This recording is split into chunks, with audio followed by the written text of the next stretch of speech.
السلام عليكم ورحمة الله.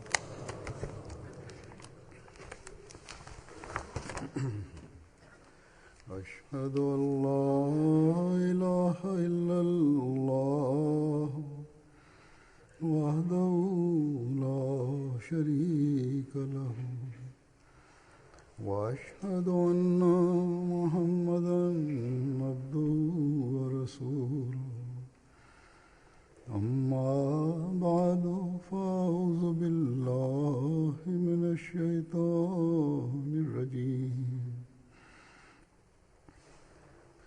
بسم الله الرحمن الرحيم الحمد لله رب العالمين الرحمن الرحيم مالك يوم الدين إياك نعبد وإياك نستعين اهدنا الصراط المستقيم صراط الذين أنعمت عليهم غير المغضوب عليهم ولا الضالين.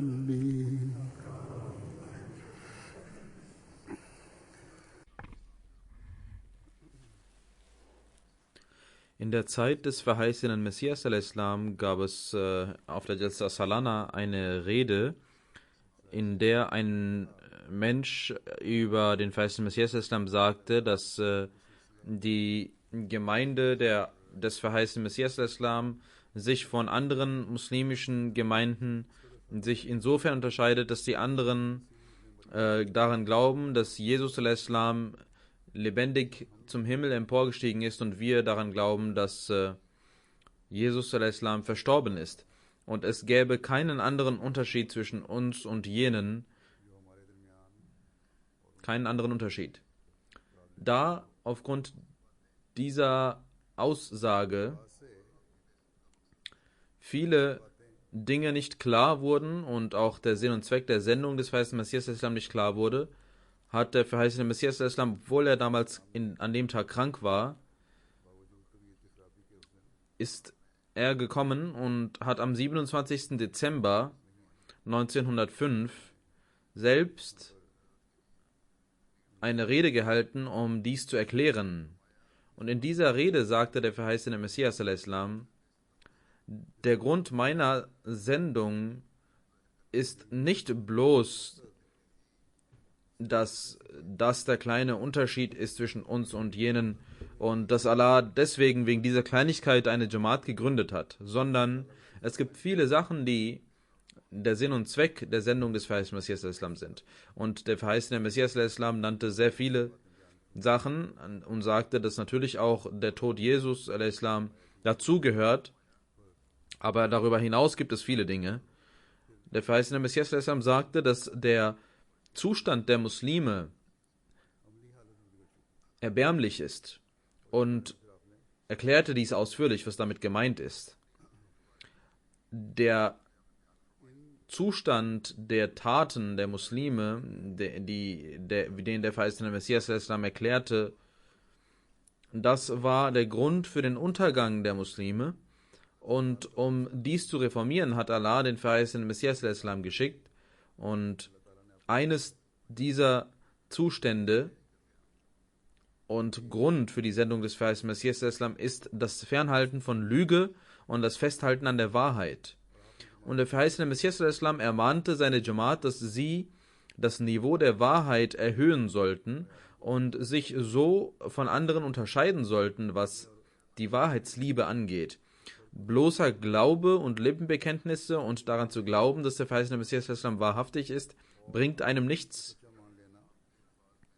In seinen Worten möchte ich heute einige Dinge nennen, und wenn jeder von uns mit Gerechtigkeit sich selbst überprüft, sich einer Selbstkontrolle unterwirft, dann werden wir feststellen, dass es viele gibt, die selbst dann erfahren werden, ob das Niveau, welches der verheißene Messias al-Islam für seine Jamaat festgelegt hat und auf welche sich die Jamaat aufmerksam machen sollte, ob dieses Niveau erreicht ist, und wir werden feststellen, dass viele dieses Niveau nicht haben. Allah hat im Heiligen Koran das Merkmal für wahre Gläubige genannt: La yashaduna zura. Sie bezeugen nicht die Lüge. Und über Götzendienst und Lüge sagt Allah, dass man sich davon fernhalten soll, weil es zusammengehört. Die Sünde der Lüge ist also vergleichbar mit dem Götzendienst. Allah hat im Heiligen Koran das Wort im Heiligen Koran verwendet, wie ich genannt habe, Sur, für Lüge. Die Bedeutung von Sur ist Lüge, falsche Aussage, falsche Zeugenaussage, jemanden beigesellen, solche Veranstaltungen und Orte, an denen Lüge zur Gewohnheit gemacht worden ist, daran teilnehmen, genauso Musikveranstaltungen und sinnlose Veranstaltungen sind alles Veranstaltungen, die unter Sur fallen. Die gläubigen Menschen und die Menschen Gottes sind also jene, die sich von Lüge fernhalten, die nicht an jenen Orten gehen, an denen Absurdes und Lügnerisches gesagt wird und an denen Menschen versammelt sind, die Lügen sagen.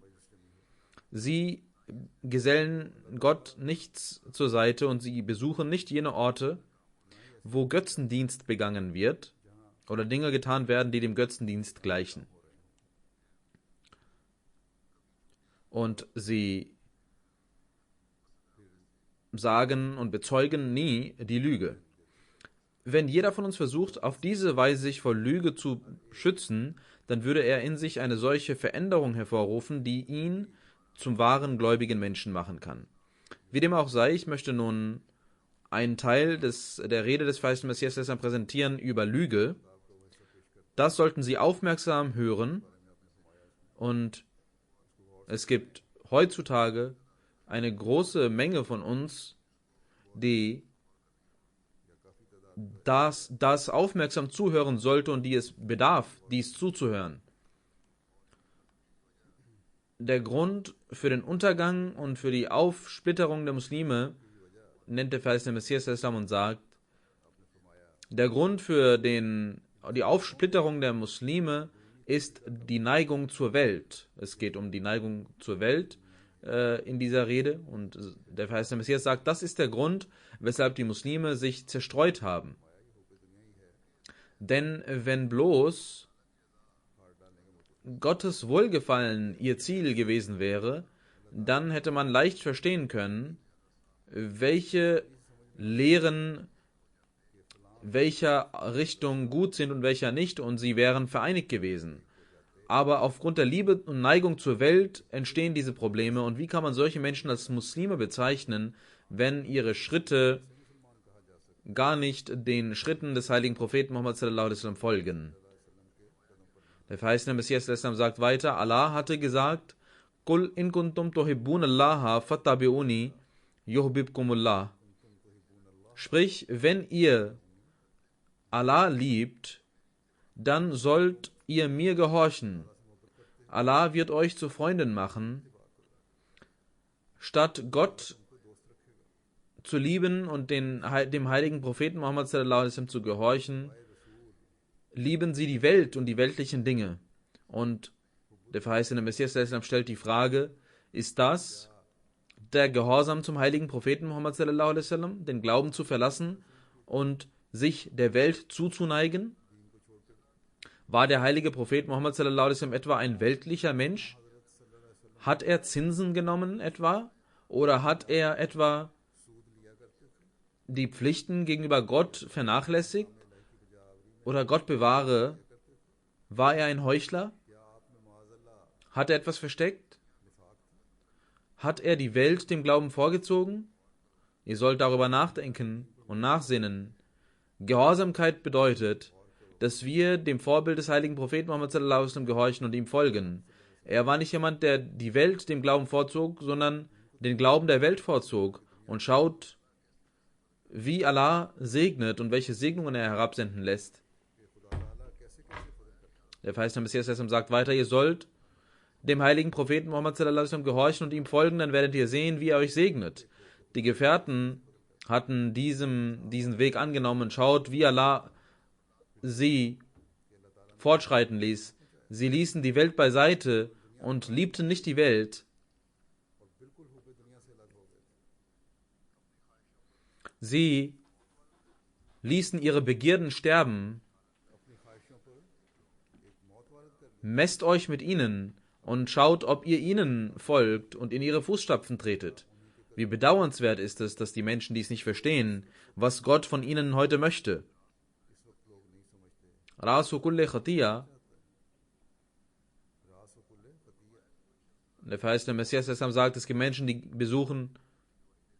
gehen zum Gericht und kaufen die Anwälte. Können die Anwälte sagen, dass sie Richtiges bezeugen? Hazrat Khalifatul Masih Sani radhiyallahu ta'ala anhu hatte Hazrat Mirza Sultan Ahmad Sahib über ihn ein Ereignis berichtet. Er war im Gericht als Magistrat tätig und er sagt, es kam einmal ein Mensch zu ihm, den er kannte, und das Datum der Zeugenaussage stand an und er sagte, geben Sie mir ein neues Datum, weil meine Zeugen noch nicht da sind. Mirza Sultan Ahmad Sahib sagte zu ihm aus Humor, ich dachte, du bist sehr vernünftig, aber du scheinst so dumm, du hast keine Zeugen. Kannst du nicht jemanden 8 Anna geben und ihn zum Zeugen nennen? Er ging nach draußen und kam mit 2, 3 Menschen hinein und die Zeugen, und als Mirza Sultan Ahmad Sahib ihn ausfragte, sagte er, ja, ich habe dies gesehen und jenes gesehen. Mirza Sultan Ahmad Sahib sagt, dass ich innerlich lachte und auch nach außen hin lachte, dass er, weil ich gesagt habe, nach draußen gegangen bin und Zeugen gesucht hat und sie gekauft hat und sie nehmen den heiligen Koran in die Hand und lügen mit dem Namen Allahs. Und danach sagte Mirza Sultan Ahmad Sahib, ich sagte zu ihm, schämt ihr euch nicht, dass ihr den Koran in den Händen habt und lügt? Und du bist gekommen mit diesen Menschen zu mir? Das ist der Zustand der Zeugenaussagen und genauso passiert es heute. In den Prozessen gegen die Jamaat finden wir dies immer wieder, dass viele Menschen, die überhaupt kein Wissen haben, die überhaupt nichts gesehen haben, als Zeugen auftreten in irgendeinem Prozess.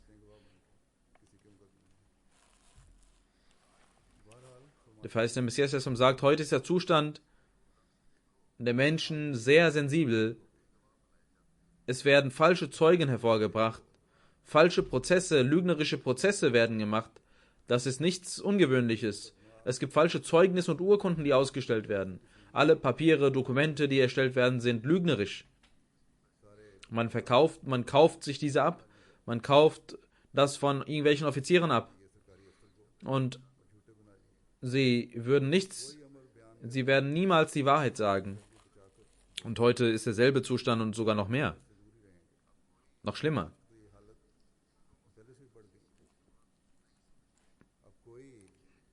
Jemand soll diese Menschen fragen, ist das der Glaube gewesen, den der heilige Prophet Muhammad sallallahu alaihi wasallam gebracht hatte? Wenn jemand nach dem Sinn und Zweck der Jamaat fragt, dann sagt der verheißene Messias al-Islam, reicht es etwa aus, dass der verheißene Messias gekommen ist, weil Jesus al-Islam verstorben ist und das ist der einzige Unterschied? Nein, sondern es sind die moralischen Werte, die er gebracht hat, die er etablieren möchte.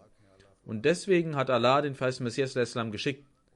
Der verheißene Messias sagt, Allah hat Lüge als Übel und als Schmutz bezeichnet und ihr sollt euch vor diesem Schmutz beschützen. Ihr sollt euch vor Schmutz und Lüge beschützen, also vor dem Götzendienst. Neben dem Götzendienst ist also die Lüge, wurde die Lüge verbunden mit dem Götzendienst. Der Vers Messias sagt, genauso wie ein törichter Mensch Gott verlässt und einen Stein anbetet, genauso gibt es Menschen, die den Weg der Wahrhaftigkeit verlassen und die Lüge als ihren Götzen annehmen. Das ist der Grund, weshalb Allah Lüge mit Götzendienst verglichen hat. Genauso wie ein Götzendiener Erlösung von einem Stein wünscht, wünscht sich ein Mensch, der lügt, von dieser Lüge Erlösung und denkt, er könnte durch die Lüge Erlösung erlangen. Was ist das für ein Übel, welches aufgetreten ist? Wenn man sagt, warum es Götzendiener gibt, warum du diesen Schmutz nicht verletzt, dann sagen sie, warum sollen wir dies verlassen? Ohne dies können wir gar nicht leben. Wie unglückselig ist es, dass sie die Lüge annehmen und sich auf Lüge verlassen. Aber ich sage euch, dass Wahrheit Fortschritt erlangt und siegen wird und Erfolg kann man nur durch Wahrheit erhalten. Dann erzählt der verheißene Messias Islam ein Ereignis und sagt, vor 27, 28 Jahren oder mehr hatte ich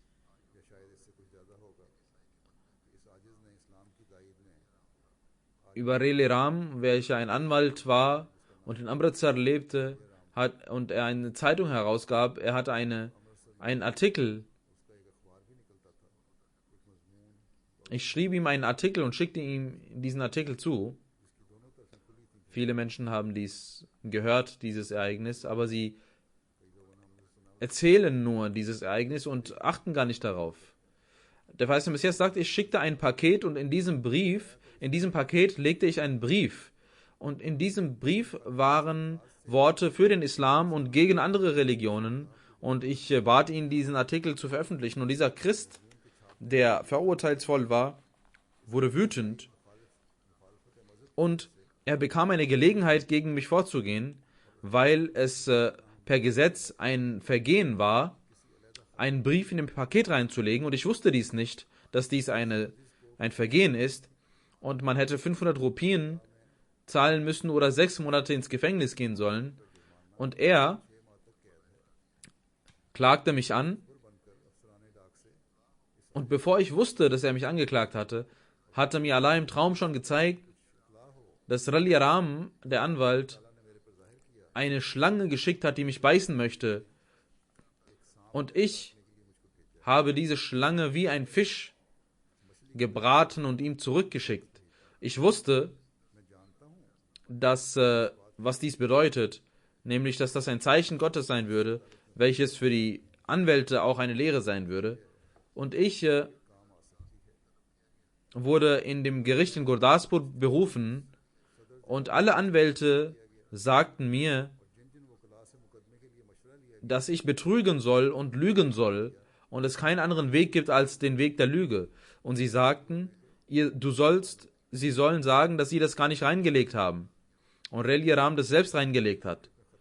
Und sie sagten, dass dies kein Problem sei, denn ihre Zeugenaussage würde gelten und sie können 2, 3 Zeugen hervorbringen und sie können sich so davor schützen vor der Strafe, indem sie falsche Zeugen präsentieren. Und die Anwälte sagten, sonst haben sie große Probleme und würden nicht freikommen. Und es gibt keinen Weg, der sie beschützen kann, als der Weg der Lüge.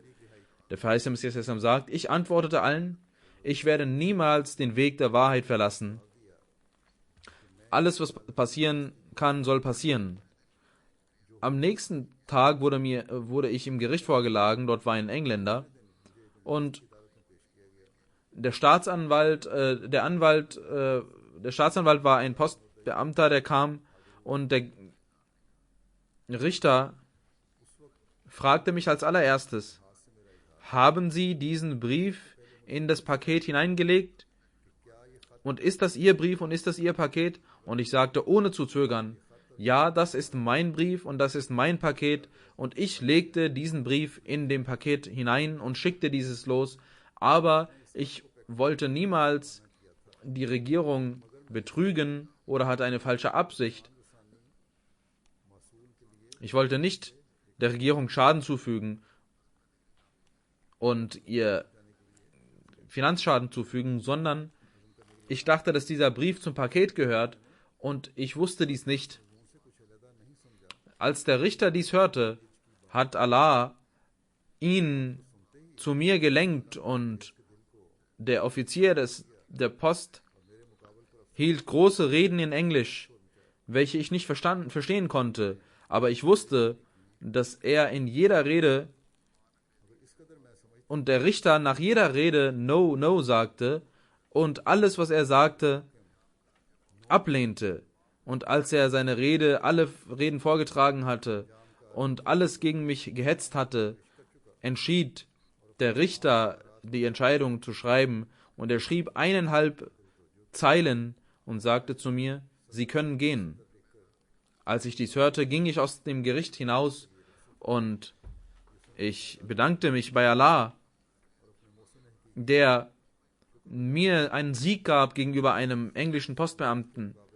Und ich wusste, dass Allah mir diesen Sieg nur wegen der Wahrheit gegeben hatte und mich vor dem Übel beschützt hatte, denn ich hatte einen Traum gesehen, dass jemand versucht, meine Mütze abzulegen. Ich fragte, was tust du da? Und er ließ die Mütze auf meinen Kopf liegen und sagte, es ist alles okay. Der verheißene Messias sagt, wie soll ich sagen, dass man ohne Lüge nicht vorgehen kann? Das ist sinnlos und absurd. Die Wahrheit ist, dass man nicht ohne Wahrheit leben kann.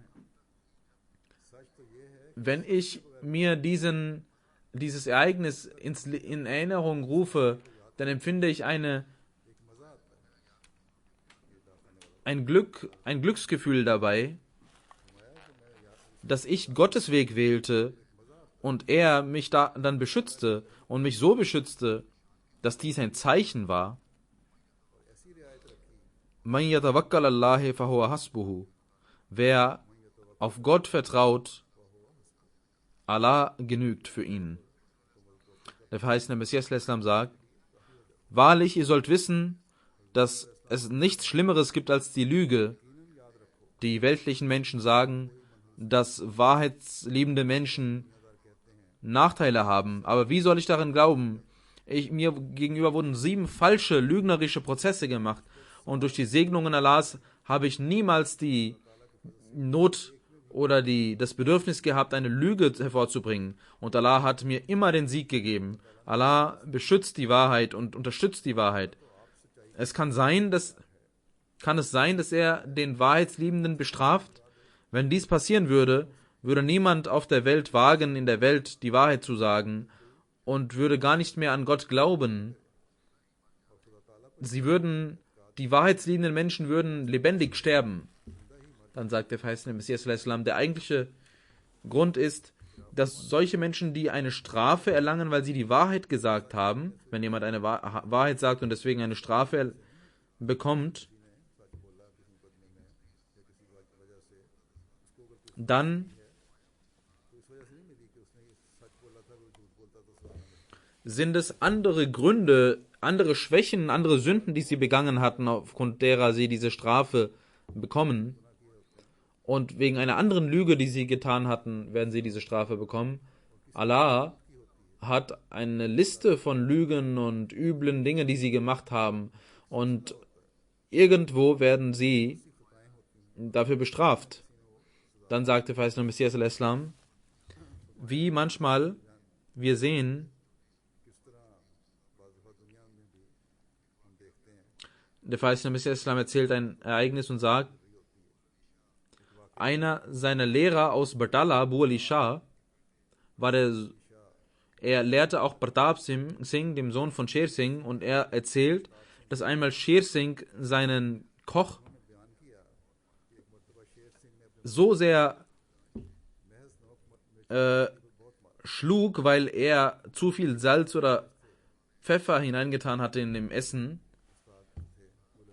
Und der Lehrer sagte zu Sher Singh, sie haben großes Unrecht getan, dass sie ihn schlagen, weil er zu viel Salz hineingetan hat. Wieso tun sie das? Er sagte, Molvi, weißt du nicht, dass er 100 Schafe von mir geraubt hat. Und genauso, sagt der Weiße Messias, sind es manchmal andere Sünden, die der Mensch begangen hatte, aufgrund derer er eine Strafe bekommt.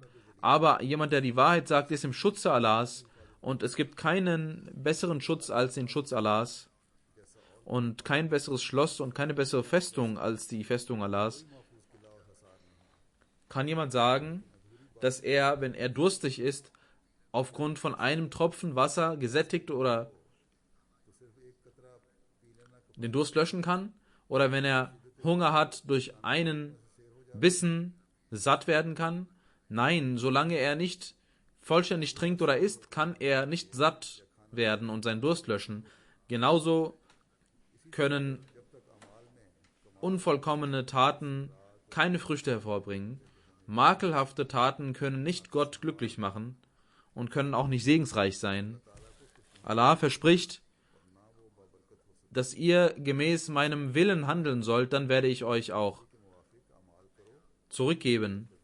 Und dann sagt der verheißene Messias al-Islam, diese Dinge sind fabrizierte Sachen von der Welt. Sie sagen, dass ohne Lüge sie nicht vorankommen. Und ich sage, dass dies nur Gedanken sind, die aufgrund der fehlenden Gotteserkenntnis kommen. Der verheißene Messias sagt und nennt einen Vers, eine persische Strophe und sagt, du sollst eine Vollkommenheit in deinen Taten erlangen, damit du zu geliebten Menschen wirst. Es sind Schwächen, die die Menschen zu Lügen verleiten. Wenn der Mensch Gott vertraut, dann würde er nicht diese Strafen bekommen, denn das sind bloß Schwächen des Nafs, weshalb sie Strafen bekommen. Eine Vollkommenheit in den Taten könnte nicht so etwas hervorrufen. Wenn ein Mensch bloß eine Naht in einem Tuch setzt, dann kann er nicht als Schneider bezeichnet werden, nur weil er eine Naht in einem Tuch genäht hat. Auch wenn und man kann nicht denken, dass er große Kleider machen kann. Wenn man ihm teure Kleider gibt, dann würde er sie vernichten. Deswegen solche guten Taten, solche frommen Taten, die voller Schmutz ist, bringt einem nichts. Und Allah kümmert sich nicht darum, aber diese Menschen sind stolz darauf und wollen sich so erlösen. Wenn sie aufrichtig wären, dann würde Allah nicht einmal ein Jota einer frommen Tat verloren gehen lassen. Denn Allah sagt, wer auch nur ein wenig gute Taten getan hat, der wird die Früchte tragen und wird belohnt werden. Wenn diese Menschen auch nur ein wenig gute Taten tun würden, dann würden sie von Gott belohnt werden. Warum bekommen sie also keine Frucht, wenn sie so viele gute Taten begangen? Weil sie nicht aufrichtig waren. Für gute Taten braucht man Aufrichtigkeit. Gute Werke haben die Bedingungen der Aufrichtigkeit. Mukhlisin Allahuddin, diese Aufrichtigkeit bekommen jene Menschen, die den Glauben für Gott leben. Alle diese Sachen, die der verheißene Messias al-Islam gesagt hat, mit voller Schmerz gesagt hat, er hat diese mit vollem Schmerz getan und wie ich gesagt habe, er hat dies aus dem Grund gesagt, dass nicht bloß der Glaube daran, dass Jesus al-Islam gestorben ist, seine Lehre ist, sondern seine eigentliche Lehre ist, sich vor Götzendienst zu beschützen und seine äußeren und inneren Zustände so zu machen, dass man nicht Götzendienst begeht, dass man die Wahrheit etabliert und dass man die Lüge hasst. Wenn man all diese Dinge vor seinen Augen lässt, dann soll jeder Ahmadi sich selbst überprüfen. Nämlich einige Sachen wie zum Beispiel, was machen Sie? Sie sollten überprüfen, ob Sie bei Prozessen lügen oder die Wahrheit sagen. Ob wir bei Geschäften heuchlerisch handeln und die Lüge erzählen oder die Wahrheit sagen. Oder wenn wir Richter machen und wenn wir Ehe schließen, ob wir dann die Wahrheit sprechen oder ob wir lügen. ob über Jungen und Mädchen die Wahrheit gesprochen wird und alles gesagt wird, was vorhanden ist oder nicht. Ob wir die Sozialhilfe, die Menschen von dem Staat verlangen, ob sie lügen dabei oder ob sie die Wahrheit sagen. Und viele Menschen lügen dabei. Viele Menschen verstecken ihr Einkommen und möchten so Sozialhilfe beziehen und zahlen keine Steuer und stehlen auch die Steuer. Wir sollten wissen und wissen, dass die wirtschaftlichen Zustände der Welt so sind, dass jede Regierung in Problemen verwickelt ist. Und wenn sie das nicht ist, wird sie das tun. Sie wird bald in Schwierigkeiten kommen. Deswegen versuchen die Regierungen in die Tiefe zu gehen und zu untersuchen, was Sache ist. Wenn die Regierung etwas Falsches sieht, dann wird nicht nur diese Person Schwierigkeiten erleiden aufgrund der Regierung, sondern die Ahmadiyyat wird auch in den schlechten Ruf kommen dadurch. Deswegen jeder, der auf irgendeine Art und Weise lügt, soll nicht den weltlichen Vorteil sehen und soll sich vor Lüge beschützen, auch wenn man dadurch weniger verdient, und Gott zufriedenstellen. Genauso Asylsuchende, Flüchtlinge sollen sich untersuchen, ob sie lügen oder die Wahrheit sprechen. Natürlich verleiten die Anwälte die Menschen dazu zu lügen, und das tun sie immer, wie der verheißene Messias dies ja auch gesagt hat, dass der Anwalt sagte, er soll lügen. Genauso Amtsinhaber sollen sich überprüfen, ob sie in ihren Berichten lügen, die Unwahrheit sprechen oder etwas nicht sagen, was wichtig wäre zu sagen.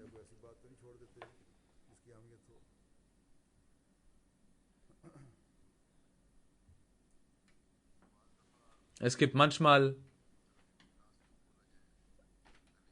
Zustände, wo man zwar nicht lügt, das hatte ich auch erläutert, aber trotzdem nicht die volle Wahrheit sagt, und auch das ist falsch. Man soll mit Gottesfurcht und Taqwa handeln, und jegliche Angelegenheiten sollten mit Taqwa und Gottesfurcht behandelt werden. Sie sollten in die Tiefe gehen und untersuchen. Jeder soll seine eigenen Vorteile und sein eigenes Ego beiseite lassen und Gottesfurcht vor Augen haben und so Dinge untersuchen und so seine Aspekte und seine Dinge darlegen. Wenn dies nicht der Fall ist, dann hat der verheißene Messias gesagt, ist alles eine Liebe zur Welt. Und Liebe zur Welt und Neigung zur Welt, wie der verheißene Messias gesagt hat,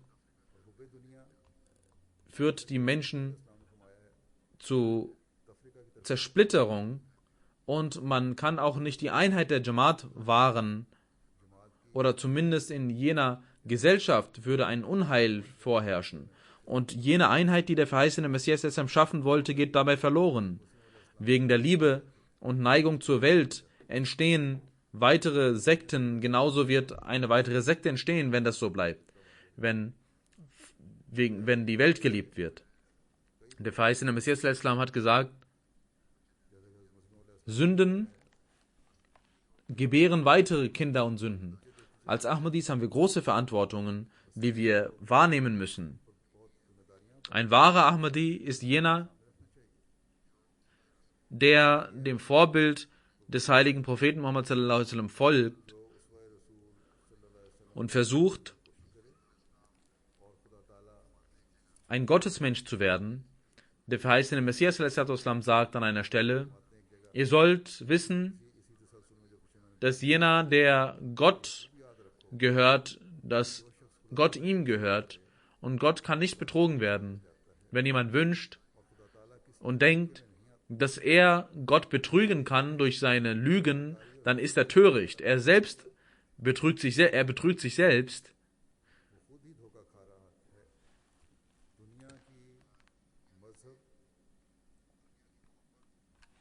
Die Neigung zur Welt ist die Wurzel aller Sünden.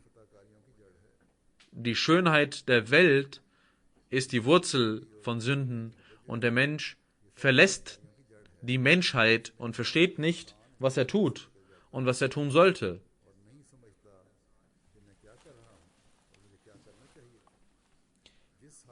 Wie kann Gott betrogen werden? Aber die Wurzel solcher Sünden ist die Neigung und Liebe zur Welt. Und die größte Sünde, die die Muslime vernichtet hat heutzutage und in der sie verfallen sind, ist die Neigung zur Welt und die Liebe zur Welt.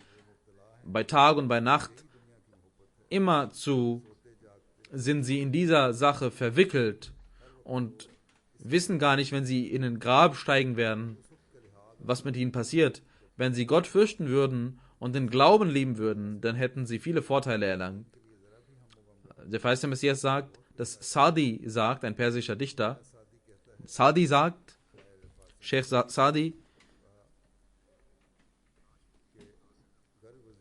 wie schön wäre es doch, wenn der Wesir sich vor Gott fürchten würde. Arbeiter kümmern sich immer um ihr Geld, aber wenn die Zeit des Namas kommt, dann fürchten sie sich vor dem kalten Wasser, um Wusu zu machen. Weil sie die Herrlichkeit Gottes nicht im Herzen haben. Wenn sie die Herrlichkeit Gottes im Herzen hätten,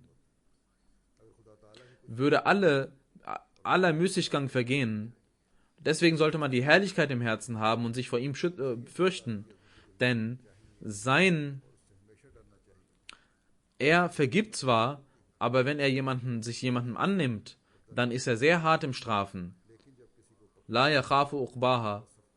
Dann kümmert er sich nicht darum, was mit den Menschen passieren wird, die mit ihm sind. Doch solche Menschen, die Gott fürchten und seine Herrlichkeit gedenken, Allah gibt ihnen Ehre und wird zu ihrem Freund. Im Hadith heißt es, wer Gottes Mensch wird, Allah wird seiner. Aber wie bedauernswert ist es, dass diese Menschen sich nicht darum kümmern. Solche Menschen, die Gott erreichen möchten, denken, dass sie dies sofort tun könnten. Sie wissen nicht, dass sie standhaft und geduldig sein müssen im Glauben. Sie sterben für die Welt und kümmern sich nur für die Welt und warten jahrelang, um weltlichen Fortschritt zu erlangen. Aber für den Glauben wollen sie sofort ein Erfolg haben und wollen sofort zu heiligen Menschen werden und sofort in den Himmel kommen, obwohl sie auf diesem Wege kein Fleiß begehen wollen und nichts spüren wollen, keinen Schmerz erleiden wollen auf diesem Wege. Ihr sollt genau wissen, dass dies das Gesetz Gottes ist. Jeder Fortschritt geschieht evolutionär und mit der Zeit. Und Allah kann man nicht zufriedenstellen nur damit, dass man sagt, dass man Muslim ist oder Mu'min ist, ein Gläubiger ist. Allah sagt, Ahasiban nasu an yudraku an yaqulu amanna wahum la yuftanun. Glauben diese Menschen etwa, dass Allah zufrieden ist damit, dass sie sagen, wir glauben und dass sie keine Prüfungen erleiden müssen, wenn sie geglaubt haben? Das ist nicht die Praxis Allahs. Dass man hier pustet und dort zu einem Waliullah, zu einem Freund Allahs wird. Wenn das die Praxis Allahs wäre, dann würde auch der heilige Prophet Muhammad sallallahu alaihi wasallam dies tun und auch seine Gefährten wären sofort zu Walis, zu Freunden Allahs geworden und hätten nicht irgendwelche Prüfungen durchleiden müssen. Sie hätten nicht sterben müssen auf dem Wege Allahs. Und Allah hätte nicht über sie gesagt, minhum man qaza nahbahu wa minhum man yantazir.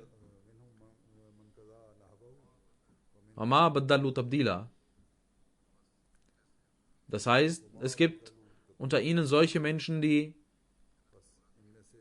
ihr Versprechen erfüllt haben, und es gibt solche Menschen, die noch warten, um ihr Versprechen zu erfüllen. Der verheißene Messias sagt, wenn die Welt nicht ohne Schwierigkeiten erlangt werden kann, dann sind solche Menschen töricht, die glauben, dass man den Glauben einfach so erlangen kann. Natürlich ist der Glaube etwas, was dem Menschen Einfachheit geben möchte, aber auch jede Sache kann nur durch Schwierigkeiten erlangt werden. Schaut auf die Hindus, was ihre Yogis tun müssen, wie sehr sie sich anstrengen. was die alles dafür tun. Genauso gibt es Mönchstum bei den Christen. Der Islam hat diese Sachen nicht gelehrt, sondern gelehrt, Qad aflaha man zakkaha, jemand, der sich reinigt, sein Inneres reinigt, wird Erlösung finden. Jemand, der sich vor Sünden, vor diesen Dingen beschützt und sich als Gottesmensch macht und sich nicht den Begierden hingibt und Schwierigkeiten und Schmerz erleidet für Allah, dieser Mensch wird Erlösung erlangen. Er ist jemand, der Gott die Oberhand gibt und alles Weltliche beiseite lässt. Möge Allah uns die Kraft geben, dass wir in uns wahre Veränderungen hervorrufen, dass wir verstehen, was die Wahrheit und ihre Ränge sind, dass wir den Glauben der Welt vorziehen und dass wir, wenn wir das Bett des Verheißenen Messias geleistet haben, nicht nur bloß durch unsere Worte, unsere Lippen, sondern in der Tat versuchen zu verstehen, was der Sinn und Zweck der Sendung des Verheißenen Messias Islam ist und versuchen, dieses zu erfüllen. Dass wir dem Vorbild des heiligen Propheten Muhammad sallallahu alaihi wasallam folgen und dass wir das Wohlgefallen Allahs immer vorziehen vor jeder anderen Sache. Möge Allah uns dazu die Kraft geben. Nach den Gebeten werde ich ein Janaza Raib verrichten von Qasim Turi Sahib, Muballigh aus der Elfenbeinküste. Er war dort ein Ahmadi aus dem Land. Er ist am 25. Januar verstorben. Inna lillahi wa inna ilaihi rajiun. Er hat im Jahre 1986 die Ahmadiyyat akzeptiert und vor der Ahmadiyyat hatte er eine Schule gehabt und danach hatte er seine Schule der Jamaat gewidmet und diese wurde in eine Grundschule verwandelt. Im Jahre 1990 machte er einen Missionarskurs aus der Jamia Ahmadiyya Ivory Coast, Elfenbeinküste, Muallim-Kurs und eine lange Zeit diente er in der Elfenbeinküste und machte Tabliri-Besuche und verbreitete die Ahmadiyyat in vielen Dörfern und Städten. 10 Jahre lang war er Regionalmissionar. Er hat 1 Jahr lang ungefähr Urdu gelernt und bis zum Tode hat er in der Jula-Sprache die Freitagsansprachen übersetzt. Er war Musi. Der Muballigh von dort schreibt, Basit Saib, dass ich ihn im Jahre 1996 kennenlernte. Seit den letzten 30 Jahren hat er der Jamaat gedient. Seit 1986. Und er liebte die Jamaat und das Khilafat und die Worte des Imams. Und er war ein fleißiger Mensch. Er hat selbst den Wunsch gehabt, Urdu zu lernen, damit er von den Schriften des Verheißenen Messias Islam profitieren könnte. Und er ging auch nach Qadian, um Urdu zu lernen. Und er las viele Bücher. Murabi Sahib sagt, dass er auch am Telefon mit mir immer diskutierte über diese Dinge. Und er mich nach Worten fragte, nach Urdu-Worten. Und er liebte auch die Gedichte des Verheißenen Messias Islam und las diese, rezitierte diese und versuchte auch diese zu verstehen. Allah hatte ihm eine sehr schöne Stimme gegeben. Einmal während einer Reise wollte er die persischen Gedichte des Verheißenen Messias Islam lernen und ich lehrte ihm 5 Verse aus Janu Dilam Fidai Kamali Muhammadast, einem persischen Gedicht. Und als wir in ein Dorf ankamen, ging er dorthin und auf der Jalsa Salana las er diese Verse mit seiner Rezitation, mit seiner Stimme und übersetzte diese auch in Jula-Sprache. Er hat viele Gedichte selbst geschrieben über den Verheißenen Messias Islam und über die Ahmadiyyat und rezitierte diese auch in seiner Stimme und die Leute mochten dies sehr. Im Jahre 2003, als Hazrat Khalifa Masih Rabi Rahmatullah verstarb, war die Nordregion von dem Staat getrennt und dort gab es eine Propaganda, dass man dort die Nachricht verbreitete, dass der Khalifa gestorben ist und die Jamaat nun alleine ist. Und das war eine Fitna, die dort entstand. Und man schickte ihn dorthin, um sich darum zu kümmern. Und es war sehr schwierig, die Nordregion damals zu besuchen, weil dies eine Rebellenregion war. Aber Qasim Sahib ging mit Motorrad und mit auf einem Esel und dann durch Wälder und ging dann in diese Jamaats und machte wieder Tabligh in diesen Orten und sagte, dass durch die Segnungen Gottes das Khilafat existiert. Und die Ahmadis wurden wieder rechtschaffen und bekamen einen neuen Geist eingehaucht und dieser Unfriede wurde bekämpft. Und er machte viele Besuche und war immer sehr fleißig, möge Allah seine Ränge erhöhen und auch seinen Generationen, nachkommenden Generationen die Kraft geben, aufrichtig mit der Jamaat verbunden zu bleiben.